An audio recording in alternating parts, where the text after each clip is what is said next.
Assalamualaikum warahmatullahi wabarakatuh. Nama saya Muhammad Aldi Tanjung, NIM 0205212102, jurusan Hukum Pidana Islam 6D. Di sini saya akan menjawab soal ujian tengah semester Tindak Pidana Korupsi. Dosen pengampu Bapak Mar'i Mahfuz Harahap, MH. Soal yang pertama yaitu jelaskan perbedaan suap, gratifikasi, dan pemerasan dalam tindak pidana korupsi, serta berikan contoh masing-masing. Suap adalah tindakan memberikan atau menerima sesuatu dengan tujuan untuk mempengaruhi keputusan atau tindakan seseorang dalam jabatan atau posisi yang memiliki kekuasaan. Suap juga dapat berupa uang, harta, atau benda lain yang berharga. Contohnya, seorang pejabat pemerintahan yang menerima uang dari seorang pengusaha untuk memberikan izin bisnis yang lebih mudah.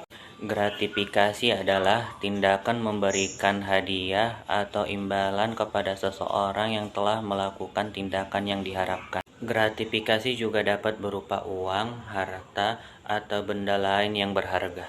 Contohnya, seorang pejabat pemerintahan yang menerima hadiah uang dari seorang pengusaha sebagai imbalan atas izin bisnis yang diberikan. Pemerasan adalah tindakan memaksa seseorang untuk memberikan sesuatu dengan cara yang tidak adil atau tidak wajar. Pemerasan dapat berupa tindakan kekerasan, ancaman, atau tekanan psikologis. Contohnya, seorang pejabat pemerintahan yang memaksa seorang pengusaha untuk memberikan uang sebagai syarat untuk tidak menutup bisnis. Soal yang kedua, jelaskan perbedaan dari penggelapan dalam Undang-Undang Tindak Pidana Korupsi dan penggelapan dalam KUHP. Perbedaannya adalah adanya unsur kerugian negara dalam tindak pidana korupsi. Tindak pidana korupsi diatur dalam Undang-Undang Tindak Pidana Korupsi yang mensyaratkan adanya kerugian terhadap keuangan negara atau perekonomian negara. Sedangkan penggelapan dalam KUHP tidak memiliki unsur kerugian negara sebagai syarat.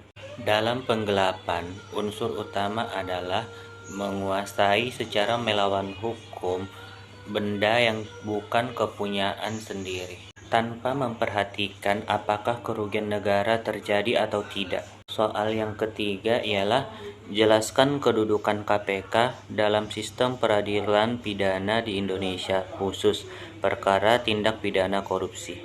Sebagai lembaga negara yang independen dan memiliki kewenangan untuk melakukan penyelidikan, penyidikan, dan penuntutan terhadap tindak pidana korupsi. KPK dibentuk berdasarkan Undang-Undang Nomor 30 Tahun 2022 tentang Komisi Pemberantasan Korupsi dan memiliki tujuan untuk memberantas korupsi di Indonesia. Dalam sistem peradilan pidana, KPK memiliki peran yang signifikan dalam menangani perkara korupsi. KPK tidak hanya memiliki kewenangan untuk melakukan penyelidikan, penyidikan, tetapi juga memiliki kewenangan untuk melakukan penuntutan terhadap pelaku korupsi.